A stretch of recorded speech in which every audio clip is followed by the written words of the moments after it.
Now let's look at exponential decay. Here's an example. We'll start by looking at an example. The half-life of the radioactive element plutonium-239 is 25,000 years. If 16 grams of plutonium-239 are initially present, how many grams are present after 50,000 years?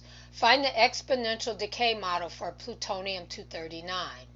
How much plutonium-239 is present after 60,000 years? Round your answer to the nearest hundredth.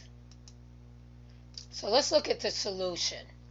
When we're told that the half-life is 25,000 years, that means half of the original amount, which in this case was 16 grams, will still be present after 25,000 years. That is 8 grams. After another 25,000 years, half of 8 grams will still be present. That is 4 grams. Since these two periods add up to the desired 50,000 years, the answer is 4,000 grams of plutonium-239. So we begin with the decay model, A equals A naught or A sub 0 e to the kt. Because this is exponential decay, k will be less than 0 because the problem involves decay. After 25,000 years, T equals 25,000, the amount of plutonium-239 present, A, is half of the original amount, A sub 0. Thus we can substitute A sub 0 over 2 for A in the exponential decay model.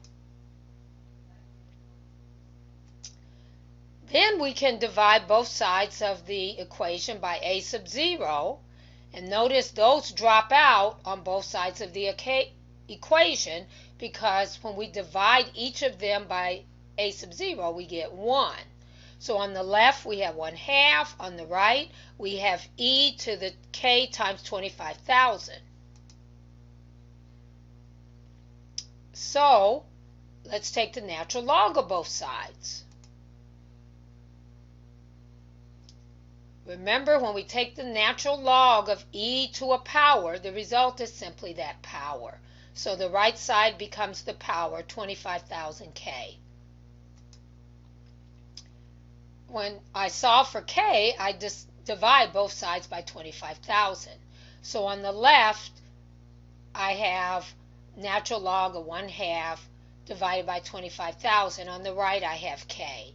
And so on this next line, or this last line shown, I've just reversed what's on the left to what's on the right. And when I actually allow my calculator to do this calculation, I get negative 0.00002773 is my decay constant.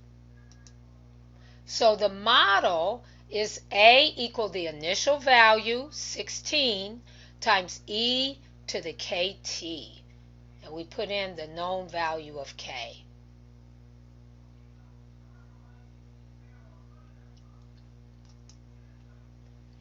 So I'll replace t with 60,000. Remember, A is 16, that's how much I had, how many grams I had at the beginning. And I replace k with its value and time with 60,000. And I let the calculator do the work. And the result is, to the nearest hundredth, 3.03 grams of plutonium-239 will remain after 60,000 years.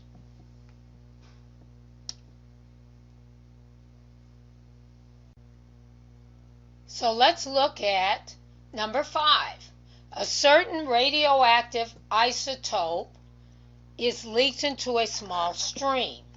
300 days after the leak, 2% of the original amount of the substance remained.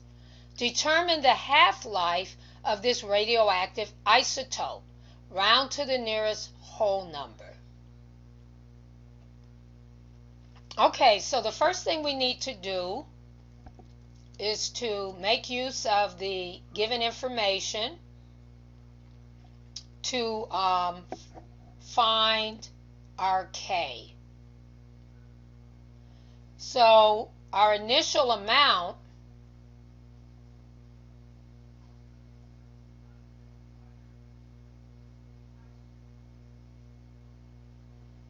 is, we'll call that A sub 0. The amount when t equals 300, and notice our time units now are in days, is 0.02 A naught, 2% of the original amount. All right, so we basically are going to find K. So if we don't have K, we really don't have the model. So 0.02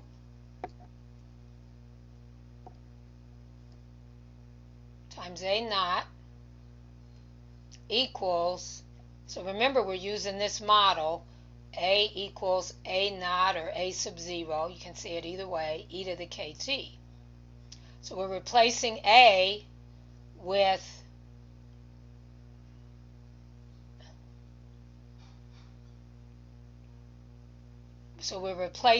A with 0.02 A naught. A naught is A naught, whatever it is, e to the k times 300. So t is 300.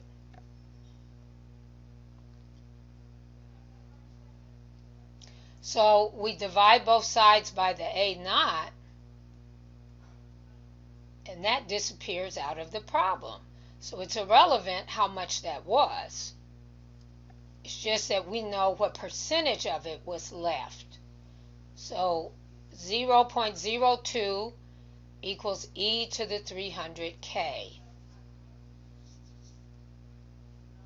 So I'm going to apply the natural log to both sides of this equation.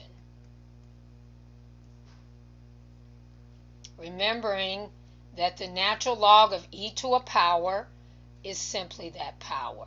In this case, that power is 300k. So we're going to divide both sides of the equation by 300 so we can solve for k.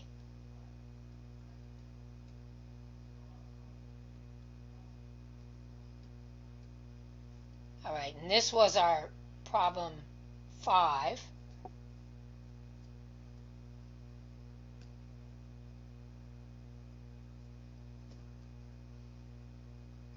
And we let our calculator do the work. Remember, when you hit your natural log button, if it starts with a parenthesis, you will need to close that parenthesis out after you enter the point 02.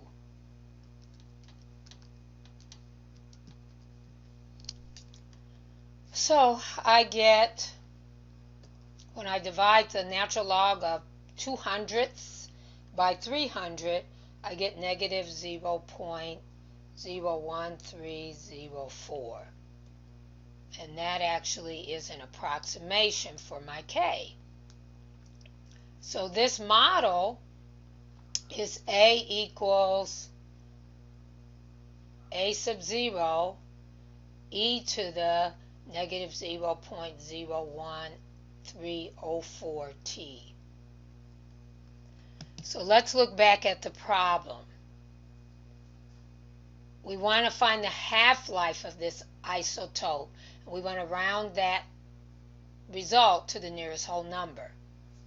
Well, when t equals h, which is the abbreviation we use for the half-life, that's the amount of time it takes for there to be half of the original amount remaining. So A becomes 1/2 A sub 0. So in place of A, I put 1/2 A sub 0, and that equals A sub 0 e to the negative 0.01304H. Divide both sides by a sub 0, and those are going to drop out of the problem. So I'll be left with 1/2 equals e to the k h. Take the natural log of both sides.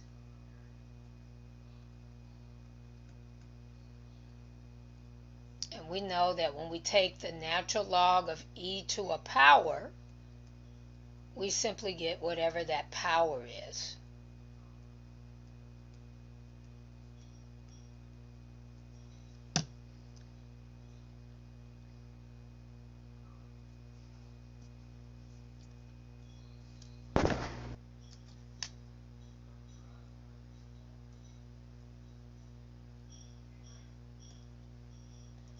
So the natural log of 1/2 equals negative 0.01304H. And to solve for H, I'm dividing both sides of this equation by my K, which is negative 0.01304.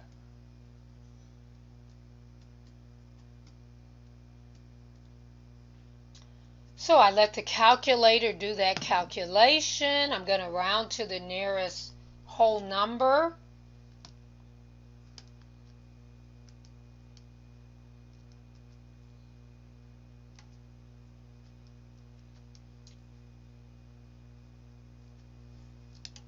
And I get that 53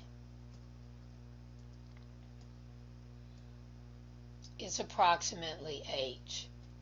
So the half-life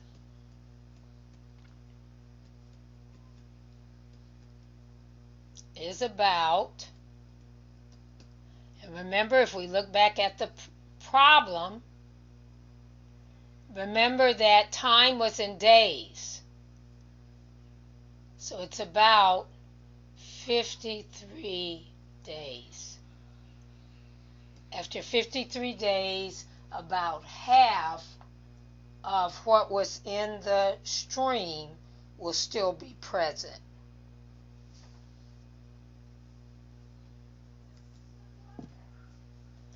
All right, so let's look at one last problem.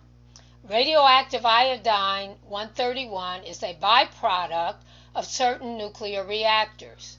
On April 26, 1986, one of the nuclear reactors in Chernobyl, Ukraine, a republic of the former Soviet Union, experienced a massive release of radioactive iodine. Fortunately, iodine 131 has a very short half-life of 8 days. So we'll write H equals 8. Estimate the percentage of the original amount of iodine 131 released by the Chernobyl explosion on May 1st, 1986, 5 days after the explosion.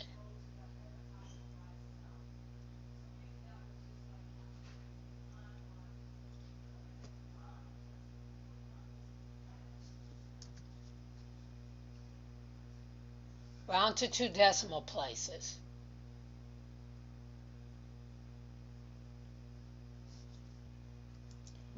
So remember, when we are dealing with the half-life,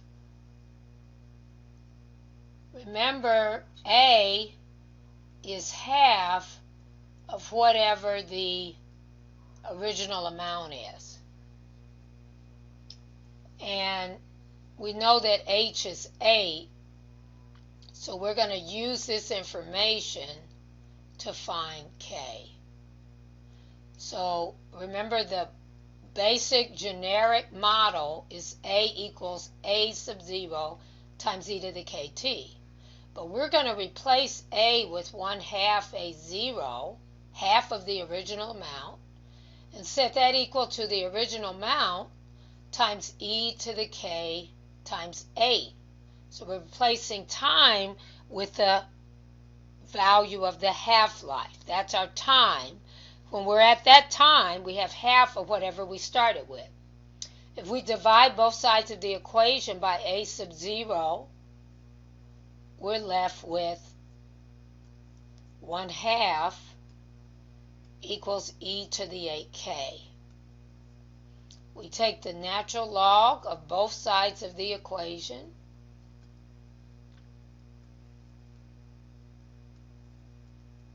And we know that when you take the natural log of e to a power, you simply get that power.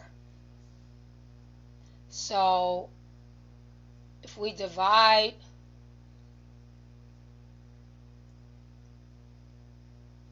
both sides of this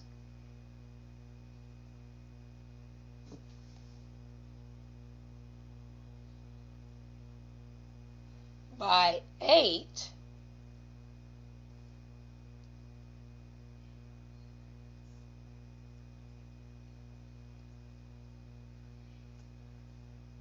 we will have the value of k.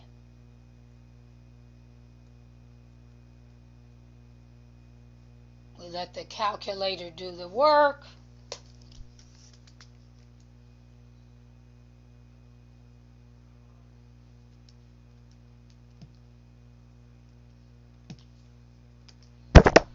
We find out that negative 0.08664 is approximately our k.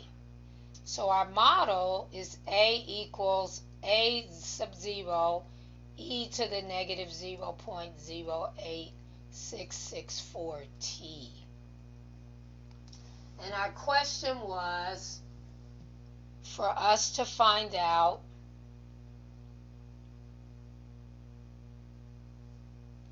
the percentage of the original amount of iodine 131 released by the Chernobyl explosion on May 1st, 5 days after the explosion.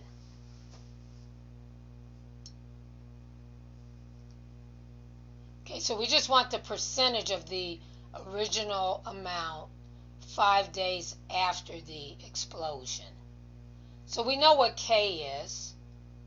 So we want to find A as a percentage of the original amount when T is 5.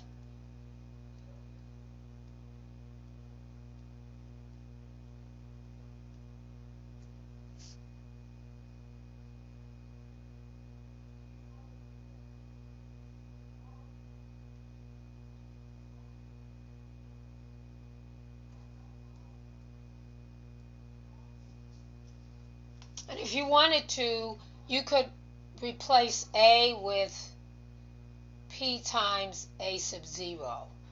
P is our percentage, or portion. And then when you multiply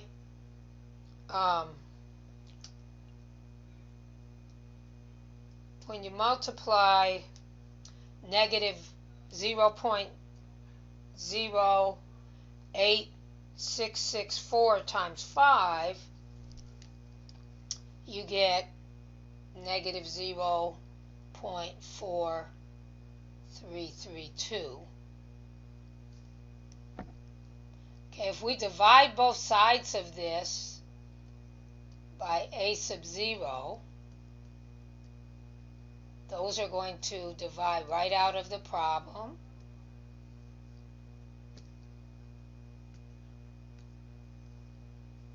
And we are left with P equals E to the negative 0.4332.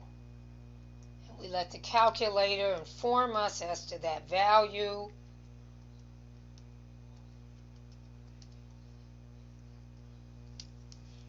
And we get, and we were told to round this to 2 decimal places. So we want to give it as a percent. Right now it's going to be a decimal. So we want to round it to 4 places. so that when we put it in the percentage, we have, so 0.6484 is 64.84%. So I'm multiplying it by 100%, which is 100% is just 1. All right, so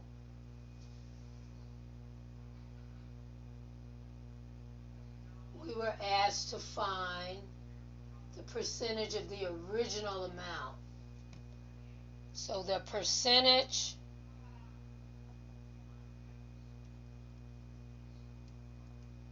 of the original amount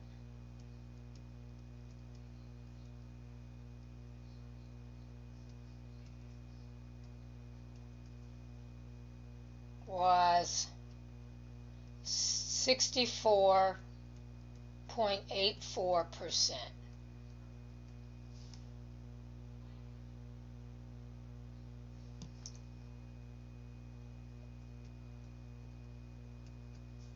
That was released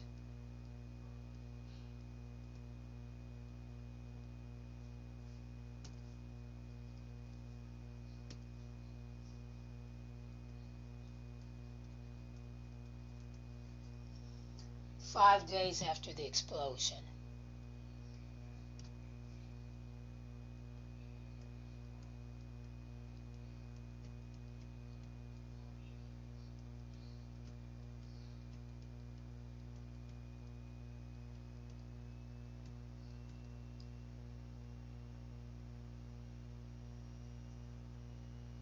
And that's our final answer.